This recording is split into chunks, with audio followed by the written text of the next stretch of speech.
Imaginez ceci. Demain, vous perdez tout ce que vous possédez. Votre maison, votre voiture, votre téléphone, vos vêtements, tout. Comment vous sentiriez-vous? Anxieux? Paniqué? Ou peut-être libéré? Aujourd'hui, nous allons explorer comment le stoïcisme peut vous aider à vivre avec moins et pourquoi cela pourrait être la clé de votre bonheur. Regardez autour de vous. Vos placards débordent, votre téléphone est rempli d'applications inutiles, votre esprit est encombré d'inquiétudes futiles. Et pourtant, malgré tout ce que vous possédez, êtes-vous vraiment plus heureux? Dans une société qui nous pousse sans cesse à acheter, accumuler et désirer toujours plus, il est facile de confondre possession et satisfaction. Nous courons après le dernier smartphone, la voiture la plus luxueuse, les tendances éphémères, croyant qu'elles nous apporteront le bonheur. Mais au fond, tout cela ne fait qu'alourdir notre quotidien et nous enfermer dans une prison invisible, celle de la surconsommation et de l'insatisfaction permanente. Et si nous avions tout faux? Et si, au lieu d'accumuler, nous apprenions à nous détacher? Et si la vraie richesse ne résidait pas dans ce que nous possédons, mais dans ce que nous sommes? C'est ici que le stoïcisme entre en jeu, nous offrant une alternative puissante, vivre avec moins pour être plus heureux. Dans cette vidéo, nous allons voir pourquoi et comment cette philosophie peut vous libérer, simplifier votre existence et vous permettre d'accéder à une paix intérieure durable. Première partie, le détachement stoïcien, posséder sans être possédé. Dans nos sociétés modernes, nous sommes constamment incités à posséder toujours plus. Chaque jour, la publicité, les réseaux sociaux et notre environnement nous rappellent que nous devons aspirer à plus de biens, plus de confort, plus de succès matériel. Cette obsession de l'accumulation est devenue si normale qu'on ne la remet presque jamais en question. Pourtant, elle nous enferme dans un cycle sans fin de désir, d'attachement et d'insatisfaction. Le stoïcisme, en revanche, nous invite à adopter un regard radicalement différent. Il ne s'agit pas de rejeter toute forme de possession, mais de veiller à ce que nos biens ne prennent pas le contrôle de notre esprit et de nos émotions. Il s'agit d'apprendre à posséder sans être possédé. Sénèque, l'un des plus grands penseurs stoïciens, écrivait « Ce n'est pas l'homme qui a peu, mais celui qui désire plus, qui est pauvre. » Cette phrase, d'une simplicité déconcertante, met en lumière un paradoxe essentiel. La pauvreté ne se définit pas par le manque d'objets ou de richesses matérielles, mais par une insatisfaction permanente. Combien de personnes vivent dans le confort, possédant des maisons spacieuses, des voitures luxueuses et des comptes en banque bien remplis, mais ressentent malgré tout une angoisse sourde, une peur constante de perdre ce qu'elles ont? A contrario, d'autres, ayant bien moins en termes de possession, expérimentent une sérénité profonde, simplement parce qu'ils ont appris à se détacher de la peur du manque. Le stoïcisme nous enseigne que la véritable richesse réside dans l'indépendance vis-à-vis des biens matériels. Ce n'est pas ce que nous possédons qui définit notre valeur, mais notre capacité à vivre librement, sans être enchaînés par la nécessité d'accumuler toujours plus. Dans notre culture moderne, nous avons tendance à croire que posséder nous donne du pouvoir. Une belle voiture, un appartement luxueux, des objets de valeur semblent nous conférer un certain statut, une place privilégiée dans la société. Pourtant, cette illusion est fragile. Dès que l'on fonde notre identité sur ce que nous possédons, nous devenons vulnérables. La peur de perdre nos biens peut devenir une source d'anxiété permanente. Nous passons alors notre temps à protéger nos possessions, à chercher des moyens de les multiplier et à craindre le jour où nous pourrions tout perdre. C'est là que le stoïcisme propose une alternative puissante. Apprendre à ne pas s'attacher à ce qui est hors de notre contrôle. Car au fond, tous les biens matériels sont éphémères. Ils peuvent être volés, détruits, ou simplement perdre leur valeur avec le temps. Miser son bonheur sur quelque chose d'aussi instable revient à construire une maison sur du sable. Épictète, autre grand maître du stoïcisme, enseignait à ses disciples une pratique essentielle. Lorsqu'on utilise ou possède quelque chose, il faut toujours se rappeler que cet objet ne nous appartient pas vraiment. Il s'agit de voir chaque possession comme un prêt temporaire de l'univers, et non comme une extension de soi. Cette manière de penser permet de vivre avec des biens matériels sans en être esclave. Deuxième partie. Comment se libérer de l'attachement aux possessions? Apprendre à posséder sans être possédé ne signifie pas se débarrasser de tout ou mener une existence ascétique. Il s'agit plutôt d'adopter un état d'esprit détaché où l'on reconnaît que nos possessions sont des outils et non des sources de bonheur absolu. Observer son attachement. Avant toute chose, il est essentiel de prendre conscience de notre relation aux objets. Pour cela, on peut se poser quelques questions simples. Pourquoi est-ce que je tiens tant à cet objet? Est-ce qu'il répond à un besoin réel ou à une peur? Qu'est-ce qui changerait réellement dans ma vie si je ne l'avais plus? Cet exercice de réflexion nous aide à voir que beaucoup de nos possessions ne nous sont pas réellement indispensables. Elles sont souvent là pour combler des insécurités ou des désirs passagers. Pratiquer la perte imaginaire.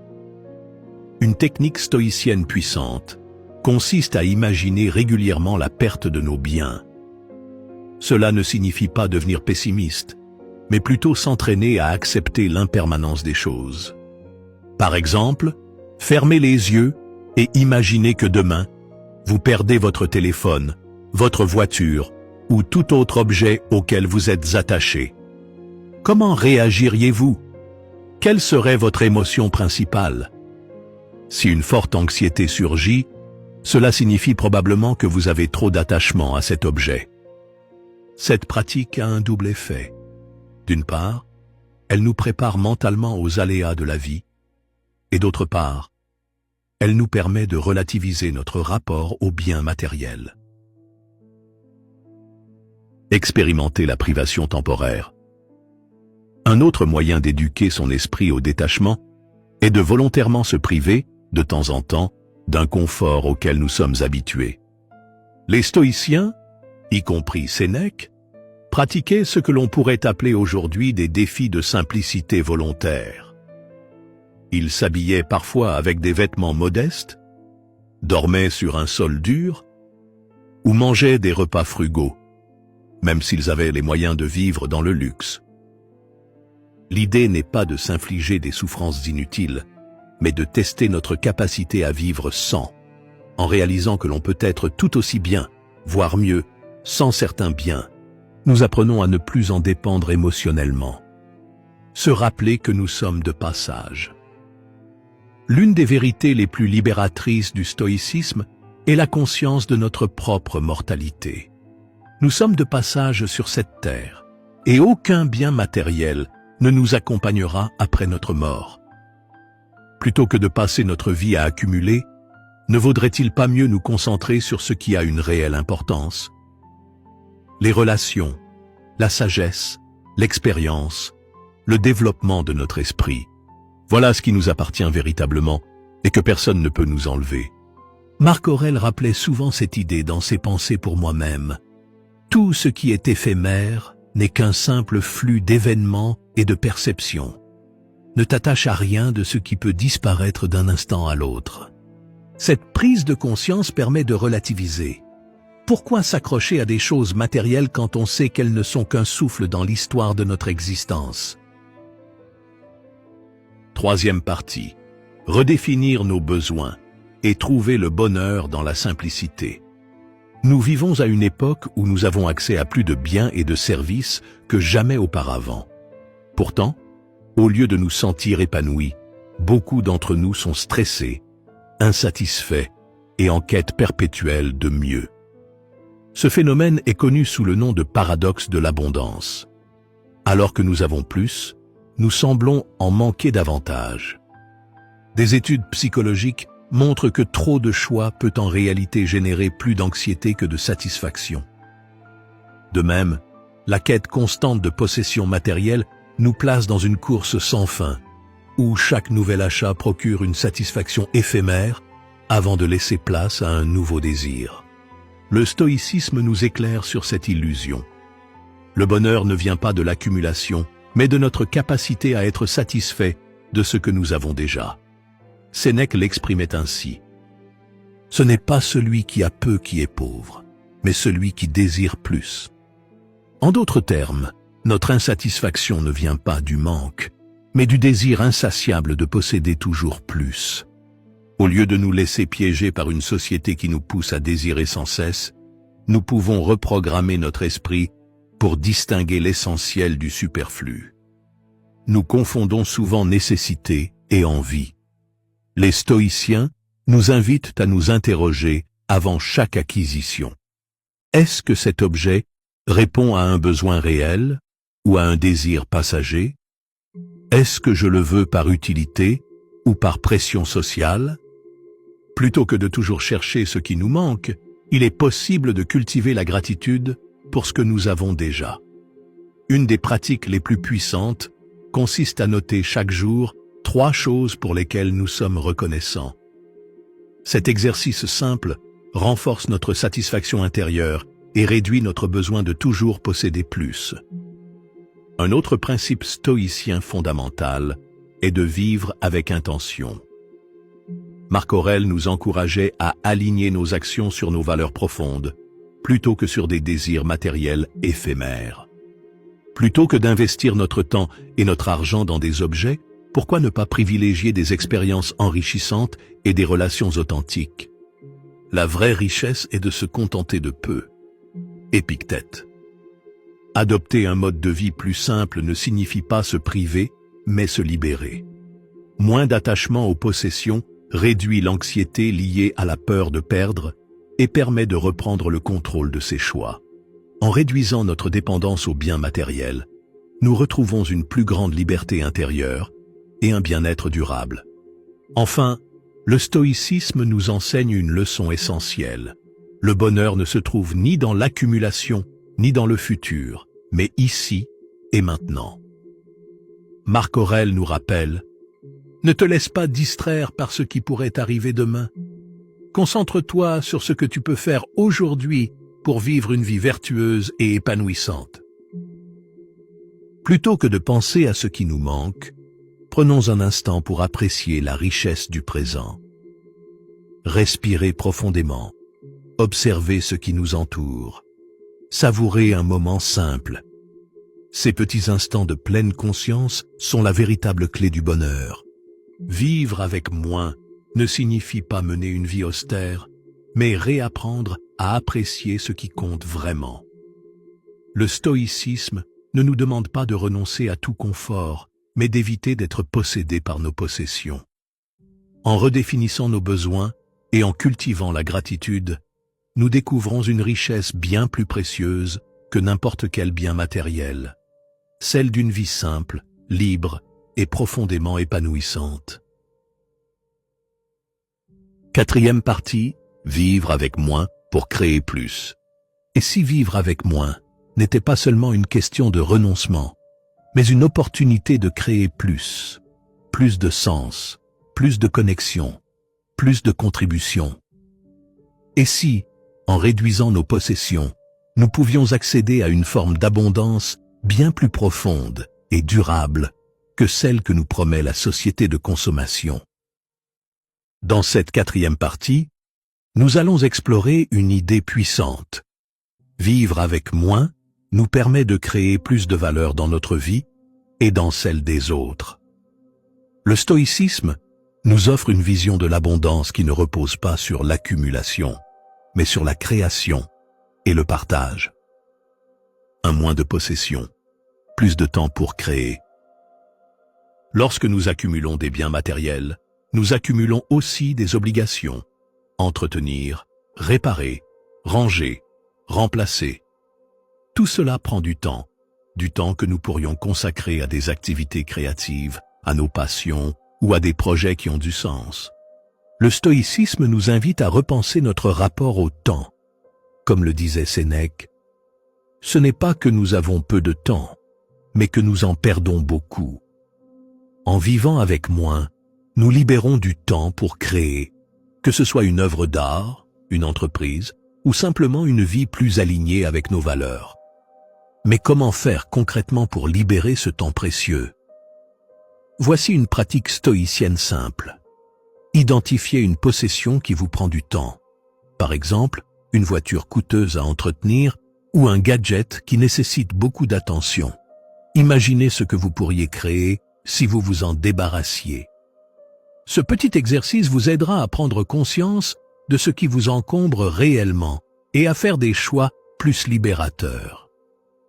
2. Moins de consommation, plus de contribution. Dans une société de consommation, nous sommes souvent poussés à prendre, à accumuler, à posséder. Mais le stoïcisme nous invite à inverser cette tendance. Plutôt que de chercher à obtenir, nous pouvons choisir de donner. Moins de consommation signifie plus de ressources, temps, énergie, argent, à consacrer à des actions qui ont du sens. Que ce soit en aidant un proche, en soutenant une cause qui nous tient à cœur, ou en partageant nos compétences, contribuer aux autres est une source profonde de satisfaction. Comme l'écrivait Marc Aurèle, « Ce que tu fais pour toi-même meurt avec toi. Ce que tu fais pour les autres reste immortel. » Et si vous commenciez dès aujourd'hui à contribuer davantage? Voici une pratique stoïcienne pour vous y aider. Chaque semaine, engagez-vous dans une action de contribution, aussi petite soit-elle. Cela peut être un don, un acte de gentillesse, ou simplement du temps offert à quelqu'un dans le besoin. Vous verrez rapidement comment ces petits gestes peuvent transformer votre rapport aux autres et à vous-même. 3. Moins de distractions, plus de connexion à soi. Les possessions matérielles ne sont pas les seules à nous encombrer. Les distractions numériques, les réseaux sociaux et les obligations superflues peuvent aussi nous éloigner de nous-mêmes. Combien de fois avons-nous préféré scroller sur notre téléphone plutôt que de prendre un moment pour réfléchir, méditer ou simplement être présent à nous-mêmes?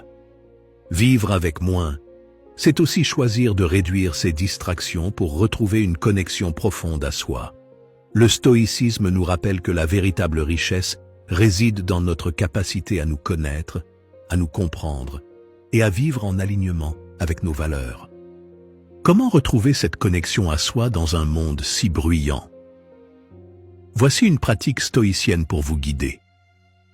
Chaque jour, prenez 10 minutes pour vous reconnecter à vous-même, que ce soit par la méditation, la journalisation ou simplement en vous asseyant en silence. Observez comment cela transforme votre rapport à vous-même et au monde. Ces moments de calme sont des oasis dans le tumulte du quotidien. 4. Moins de possessions, plus de résilience. Lorsque nous dépendons trop de nos possessions, nous devenons vulnérables. La peur de perdre nos biens peut devenir une source d'anxiété permanente. Mais lorsque nous apprenons à vivre avec moins, nous développons une résilience qui nous permet de faire face aux aléas de la vie avec sérénité.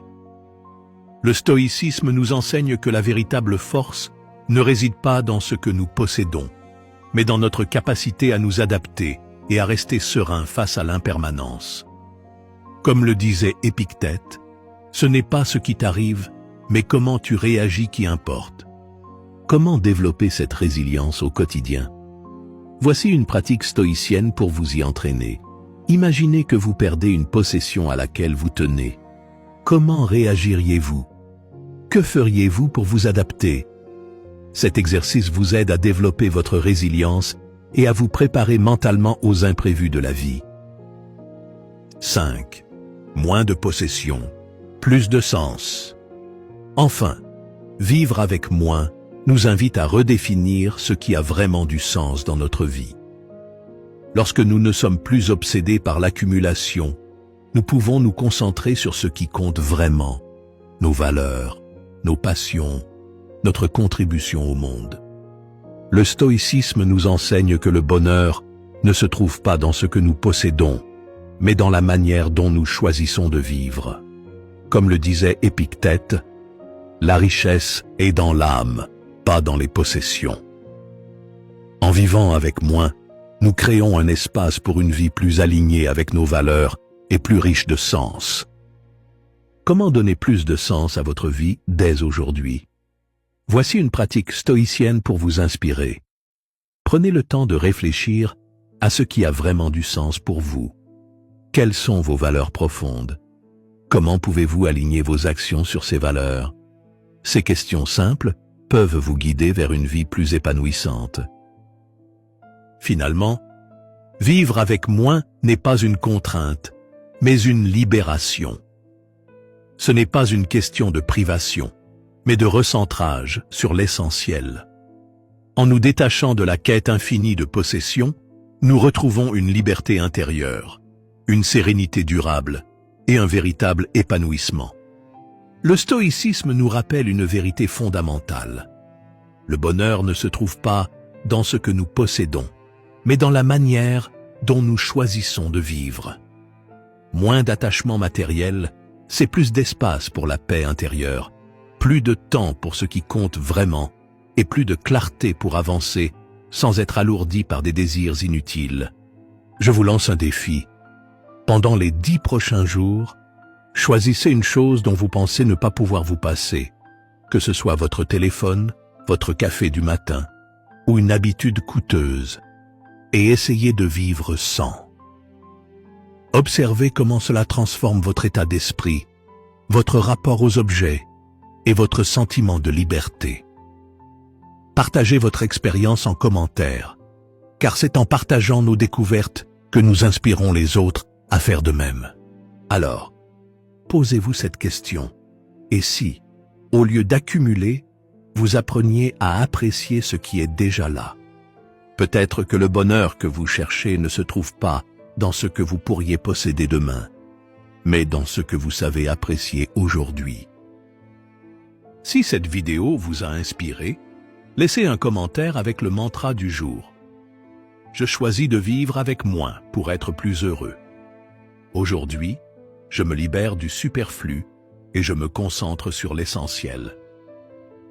Pour marquer votre engagement à vivre une vie plus simple et plus heureuse.